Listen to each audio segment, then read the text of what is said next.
So if you stumbled into this channel, you've probably noticed I like foreign steam. It's in the title, isn't it? And one of the things that has interested me about foreign steam is how long some operations lasted compared to ours in the United States. The Norfolk and Western wrapped up in 1960, while my beloved Magma Arizona Road wrapped up their operations in 1968.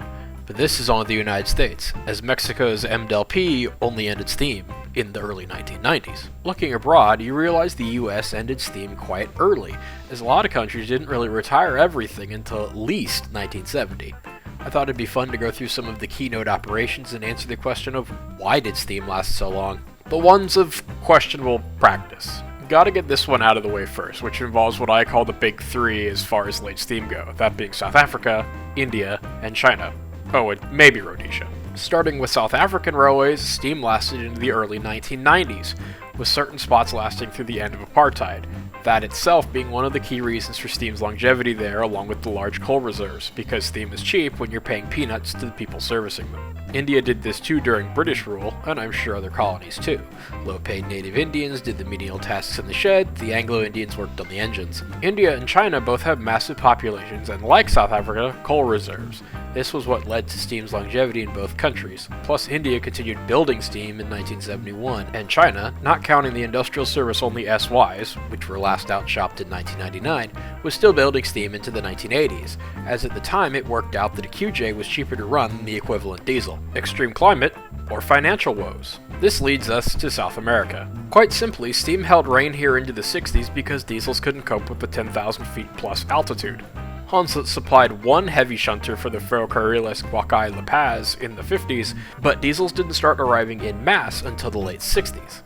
Bolivia maintained their steam fleet into the 70s, along with Argentina, whose little outpost La Trochita would continue into the 90s, and still runs charters to this day. Peru would end steam on the Central Railway over the Andes by the 60s, but narrow-gauge steam out of Cusco, and especially on the Ferrocarriles Huancayo-Huancavelica, would continue into the early 80s due to lack of new motive power. My favorite, the Guayaquil and Quito, maintained steam for so long, 1984 or so was when the end of regular steam service came, because the clean Andean mountain water had no impurities and didn't damage boilers, along with the shops in Duran maintaining all the original Baldwin castings so just about everything could be repaired or made from scratch.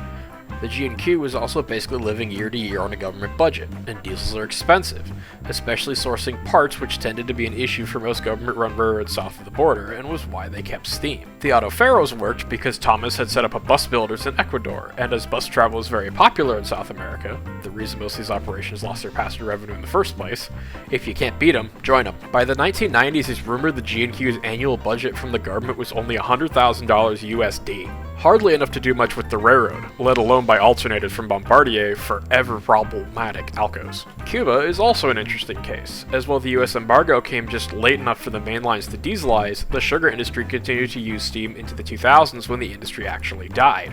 First and foremost, I'm here to break the label that a lot of Cuban sugar steam is secondhand from the US. This is not true. While there were a handful of engines that did come second or third hand before the embargo, 90% of the Minas fleet was either original to the mill, or one of the mills from the 1920s, or earlier, and the other 7% or so were secondhand from Cuban mainline railways when they started to dieselize. What kept steam going for Minas was several circumstances. For one, the Zafra, or harvest season, was just that, seasonal. The mill could spend the off time repairing the locomotives ready for the next season, up to and including full overhauls. This wraps into number 2, which was cost. Some mills did have USSR-made diesels, but Minas made the mills fund the purchase of these diesel hydraulics themselves, which in most cases were not as reliable as the steam. The third came in the 1980s and 90s when China started trading sugar for steam locomotive parts, which made keeping the fleet serviceable just that bit easier. It's not unknown for some 90s videos and photos to find dynamos sporting the China Rail logo on some engines. The long game. India and Pakistan both ran steam into the 1990s, or at least the 2000s in India's case. Long live the YG! Those familiar with British Railways' modernization plan, and how they ballsed it up, recognize the similar vibe on the subcontinent. Although unlike BR, Indian Railways took their time. Not sure about the new express passenger engine? Trial it and buy more of the old favorite. They did the same with diesel traction, slowly introducing it into the railway and trying several types. Indian steam stayed strong until the late 70s when diesel traction freed up more new standard designs, leading to the retirement of IRS, no, not that one, and BISA designs, and the start of a slow retirement of steam until things finally wound down in the 1990s. Longevity here was once again down to cheap labor as well as the abundance of coal, but far-flung corners of the system were targets of quick dieselization.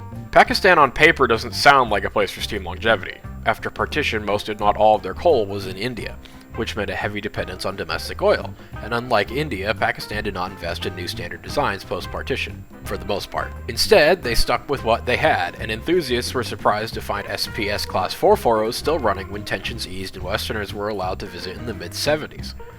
Pakistan's core fleet, on the broad gauge at least, were the core of the original beast of designs. The aforementioned 440s, SGS 060s, and HGS 280s made up the main fleet, with some XA 462s and the most modern broad gauge power, CWD 282s, from World War II. Steam truly lasted longer in Pakistan for reasons of motive power. The country never seemingly had enough diesels to cover branch and local services, and even then, not always diesels that were light enough for the track and bridges on branches.